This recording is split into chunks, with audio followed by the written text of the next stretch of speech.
All right, good afternoon, everyone. So today, what I wanted to talk about was kind of an addendum to a lecture that I'm doing in my class right now. So we are introducing things like AI use in the classroom, and so I have a separate lecture on the ethical use of AI tools in our classroom. And this is prompted by, again, introduction of several new assignments in the classroom where we're going to try to use the AI tools in conjunction with our normal work. But then I thought, in the explanation of ethical, rules and things of use of AI, that from my own personal experience, I didn't really think about the issues of ethics until I was much later in life, and that many of my students, probably freshmen, sophomore, may not have had any actual formal education in ethics. And so I figured maybe a brief high level overview of ethical frameworks might be beneficial as we kind of start to think about, well, the use of these other tools and how that fits within kind of our day-to-day use. That, if we help to foster kind of these ideas of good ethical use of tools, as well as our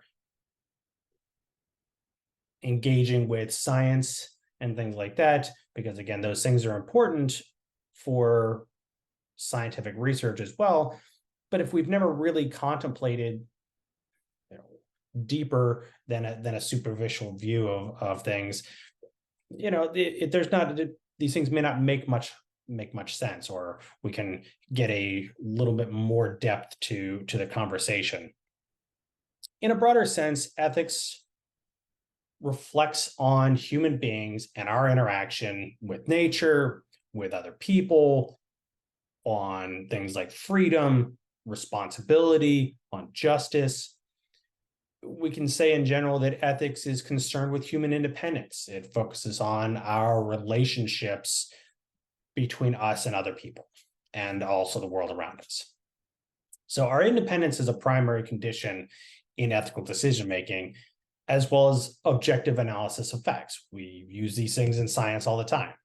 And so we have to demonstrate our own independent cognitive abilities before we can really engage with various kinds of materials or really get into decision-making paradigms, because we have to be able to, for the most part, as much as possible, choose for ourselves. If we are not within the capacity of making choices for ourselves or thinking for ourselves, then ethical decisions are less our own construct. I mean, we are taught how to behave within certain boundaries as children, but those boundaries aren't chosen by us. There was a idea postulated by Thomas Nagel in 1979 called moral luck. So moral luck he described as the conditions of our lives that are outside of our control, right? So you don't choose where you were born. You don't choose the conditions of your genetics, the income of your parents. All of those things have drastic impacts on your life, and you didn't choose them. So we also have certain emotional drivers from evolutionary perspectives that helped us at one point avoid things like predation. But when it comes to rational 21st century discussions of ethics, snap judgments and superficial feelings they're not optimal drivers of ethical behavior. We need to have this sense of autonomy and lucidity to judge things objectively, to decide what directions to take or choices to make. It should be obvious that ethical decision making is not an easy process. Despite what many people think about the world, things don't exist in states in black and white. There's often a sense of false dichotomy that's the first thing we have to overcome when we approach ethical decisions. The world around us exists in a vast, amazingly diverse spectrum of nuance, of social and cultural and historical and scientific gradients that don't fit into nice, neat bins. But when we hear this term morality, what's morally right, when we think about morality, it's not simply about right and wrong. It's the why that gives these things depth and meaning. Morality is about the right and wrong way to live, because what makes something right is about pursuing an excellence in both our character as well as maximizing the flourishing and the well-being of conscious people. If we never really think about why something is right versus wrong, we're never really engaging with reality. We're not really growing as individuals. As students, you're doing a lot of learning, not just for the sake of accumulating information. We are embarking on a lifelong journey of education to grow as people, to learn how to use reason and rationality to make sound judgments and decisions that ultimately allow us to flourish as people. Okay, that's why we do things, is to benefit us, right? To make us better people. As college students, you're pursuing an education, which means engaging with all kinds of materials and trains of thought you may not have previously been exposed to. As I alluded to, a fundamental aspect of ethical thinking is independent rational thought. This requires that we learn to think critically and cultivate values that improve our well-being and that of those around us. You as students may yet have really developed a sense of personal ethics. These things generally tend to evolve over time as we gain experience and interact with the world around us. I didn't really start thinking about actual ethical terminology until I was in my 30s, as far as how it related to me. But also, as college students, you may be experiencing degrees of freedom and independence you didn't previously have. You may be interacting with professors like me who are less constrained by strict lesson plans. I have the freedom to engage with many of you as adults, tackling real world issues and problems. Learning chemistry can be strictly about recitation and regurgitation of facts about atoms, but that doesn't really prepare you to engage with the material in any abstract or real way. As I said, the impetus for this lecture was our inclusion of artificial intelligence tools in our class. Again, I reflected on kind of the need to have a subsequent lecture to talk about building stronger ethical values. How do we, as scientists, think about things? How can we engage with these things in new ways? How do we approach these kinds of nuanced things of the 21st century that we didn't have to think about before? And so it requires us to take frameworks and apply them to new problems. Again, methodologies to apply to something new, because AI didn't exist in the past. Kant wouldn't have written about AI. Hume didn't talk about, how we should approach AI. So again, those kind of ideas have to be updated, and we have to kind of now approach this problem from a different perspective, from this new information that we have. There's lots of ways that engaging with this and thinking about our own personal ethics can enhance your learning experience. Two of the most direct are involved in really how you interact with other people. Colleges often have more group work, encourage group collaboration, group study. We're going to work in groups in the lab. And so fostering good ethical values like empathy, respect, inclusivity can make your group collaborations more effective. I can demonstrate with you how trust and respect between an educator and a student can be relationships of adults, where I don't need to use virtual monitoring or test babysitting tools, because I trust that you're going to act with integrity as adult students. There are many ways that our kind of personal ethics creates these environments where your education as well as your mental well-being can be enhanced and maximized. And so when I talk about well-being, we're talking about positive, flourishing, optimal functioning of people. This is also what the Greeks would have called eudaimonia, a state of thought and action and intentions that comport with ideal virtues and rational thought, regardless of external circumstances, right? We can control what we how we think and how we act. One of the things we often learn about in critical thinking is applying methodologies, evaluating how we think, not simply what to think. This is also often a false paradigm that people will argue about as college professors, that we teach people what to think rather than how to think. Most of those people have probably never been in a college classroom in the first place, because learning methodologies and frameworks is enhancing our ability to learn how to think in different ways and how we can take these things to approach different problems. So we can evaluate all different kinds of concepts in abstract ways or new ways or nuanced ways. I don't really have time to do a lot of depth into these that'll do much justice to them, but it's a way to kind of introduce you to some of these frameworks.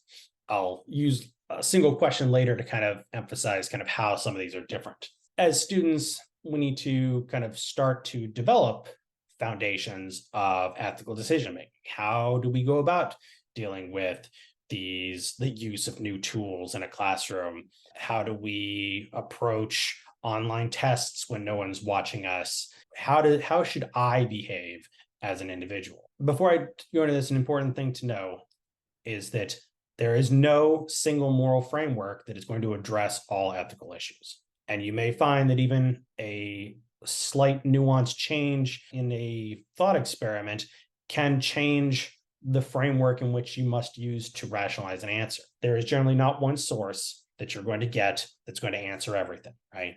Even historical frameworks of moral or ethical values, they're not going to give you everything that you need. There are all kinds of philosophical trains of thought, and we often have to approach things in different ways. You have to kind of pick and choose from these various frameworks in order to adjust to the different situations. So it's important to know what are different frameworks so that you can approach a problem from different ways, rather than, if all you have is a hammer, every problem is a nail. If you've got screws, right, a hammer is not the tool to use for that. Right? Sure, you could bang a screw right into something, but that's not going to give you the best result. You have to have different tools in your toolkit in order to address different problems. Some of these things, like utilitarianism, is one of the more robust of these. It's looking at what action is going to produce the most amount of good. This is generally one that most people default to if they are unsure about things. Deontology focuses more on a person's internal states rather than the end result, right? What were your intentions rather than the outcome? Virtue ethics looks at developing various character traits. How can we cultivate qualities like the Stoics would call, wisdom, courage, justice, and temperance were the four kind of virtues of Stoicism. So things that enhance those things would be considered good, right? Care ethics focuses more on interpersonal relationships, the action between two people, utilizing empathy to understand what harm we may cause or how we might reduce harm to other people with an action. Now, the point I want to make here is that as we get older, we become better educated, we experience the world around us, we learn how to apply good critical thinking or thinking methodologies, moral frameworks, and they may change over time. Our reliance on one over another may shift. There's a general idea that we develop our sense of morality over time, that we get a gist from our maturity, our ability to contemplate issues from wider perspectives. So Lawrence Kohlberg laid down a foundation of moral development, and it's not perfect. It certainly has some limitations, but we get a general direction to work from, and we can see some utility in its organization. When we're children, we simply apply authority, or we accept authority and moral codes from others. Our impetus is following rules is based on selfishness. All right, we don't want to get in trouble, or we want to get rewarded. This stage of pre-conventional morality is mostly, again, based on authority rather than any critical thinking or understanding of right and wrong. As we age, our parents become less important, right? We're influenced by friends, by family, by social groups, and society in general. And while we still internalize authority without questioning, we divert more to social norms rather than our parents as authorities. We see a shift in social responsibility and social order as desirable influences in our view of right and wrong. This is the stage of conventional morality, is generally focused on that social rules and expectations in order to maintain order. For example, not cheating on a test is conventional morality because cheating can harm academic systems and create societal problems. For most people, even the laws in our country, they generally don't progress past this point. But as we progress deeper into thinking about issues, we begin to apply more universal ethical principles. We can see how morality and legality can be in conflict. I'll use an easy example for time constraints here. There is no good ethical framework in which you can argue that slavery is moral, right? Keeping in mind that morality is about the flourishing of people. There is no condition in which the enslaved flourish. But at one time in history, it was legal. These ethical frameworks have been a thing since antiquity. We didn't just invent them recently, right? So we knew it was immoral then, even if it was legal. Laws can continue to violate our ethical principles of human dignity and autonomy. But if we never think deeper than a thimble, we'll never really create laws that are just. And a very principle of justice and in a just society is predicated on things like equality. If there is inequality, then there is injustice. And so we have to think a little deeper about how these things affect everyone and utilize a range of moral frameworks in order to come to better solutions. So as a case study, we'll use a quick thought experiment that will highlight kind of the differences in those moral frameworks. So the question here is, this is a common trolley problem, right? This is a common thought experiment for ethical frameworks. If you think about, or you're standing next to a lever that connects railroad tracks. Down the track, there are 5 workers who are unaware of an incoming trolley. The trolley is headed right towards them. That will result in their deaths. However, you have the power to divert the trolley onto another track where there's only 1 worker. What do you do? So from a utilitarianism perspective, again, here they are looking at generating the maximum amount of good or maximizing happiness. And so in these cases, it can be seen as an easy ethical choice to save the most amount of lives, right? And so diverting the railroad track to, hitting the 1 person versus the 5 is how the utilitarian might approach it. From a deontological perspective, the focus on an individual causing harm is the important thing. And so even if it may be for the greater good, it is still morally wrong to cause harm. So by pulling the switch, even though you're only hitting 1 person, you're still causing harm. And so from a deontological perspective, the option may be to do nothing, because the intentional causing of harm is what's wrong. From virtue ethics as well as care ethics, these may be somewhat similar in these cases of looking at compassion and empathy for those involved, and really minimizing harm to the individuals. And so both virtue ethics and care ethics may both approach these from somewhat similar perspectives in their view, but that's not always the case. Minimizing harm can be a lens through which we evaluate ethical outcomes. With these kind of frameworks, it's good to kind of start this idea and start thinking about, how do we personally see the world, or how do we personally view actions, and those challenges may differ from thing to thing, right? So you may find challenging situations where we don't know how to behave, how we should respond to things. A lot of times, in many cases, we don't respond well, right? It becomes a hard lesson that we have to internalize. How do I filter this through my own personal ethics, right? Then it can be difficult sometimes to answer questions, especially when we're not used to applying methodologies real quick. Again, this is the same thing of critical thinking. The more we use critical thinking, the more we use these methodologies for solving problems, the easier it becomes. And then it is easier for us to take a new thing, it goes into our kind of thinking or methodology, and then we can have a more robust answer that comes out. And it also helps us to avoid things like hypocrisy, that I don't make choices one way and then make choices a different way that are in conflict with my first choice, right? Because honestly, if we act in hypocritical ways, then our values are worth almost nothing. As scientists, and you in this class, you're going to be acting as a scientist. So we have ethical responsibilities to objectivity and to evidence, and this forces us to accept things the way they are, less the way we want things to be. As scientists, we have ethical responsibilities to the truth, but also how we go about getting that, right? That how we perform our experiment to ascertain if something is true or not is important.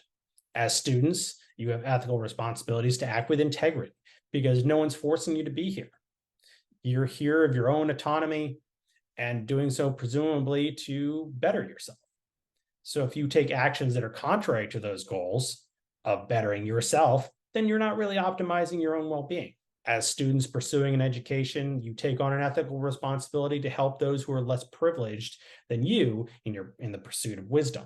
You need to engage with the world as an educated person to seek out solutions to problems and empower as well as maximize human flourishing. As people, we have ethical responsibilities to one another. You're not an island. You have to understand that in many cases, you're both morally responsible for the actions you take and those who don't. But we don't come to these kinds of understandings unless we spend time contemplating these issues. If we've never approached a problem from this kind of perspective, then we may not understand the nuance of how that is functionally true. Right? And so we talk about this in the class and in our active things like voting, right? Is people will say, well, I don't like my choices. And well, okay, but you're an adult. We don't ever like our choices as adults, right? That's not how adults operate. We generally are rarely faced with a good choice, right? But a choice must be made. And ultimately, we are responsible for choices that we make and when those we don't. And because, like I said, you're not an island. It's not just you. There are other people who exist around you. And I know this is often a new thing to understand for younger people, is that other people exist who are not you, and that your decisions could impact other people. And so those kinds of things are also play out in our classroom. And when we're doing group assignments, right? Our focus on a group assignment, there are other people in the group. So everyone has to contribute in a group assignment. Otherwise, like your level of effort impacts other people. I'll leave this here, and we should spend some time contemplating. If you're in college, this is a great time to start learning about these different things, about thinking about things in a slightly deeper way, rather than simply accepting things at face value. We have to learn how to think critically. This is where these classes come into play, of science classes, of helping us build our critical thinking abilities. How do we fact check things? How do we understand whether or not things are true or not? I wanted to include this because talking about ethical use of AI tools without what do I mean by ethical use of things? What do I mean by these things? Right? It seemed like I wasn't really giving you all the information. So while I may not get to this lecture, I want to be able to just post this lecture for your consumption. So with that, I will say, have a great day. See you guys in class.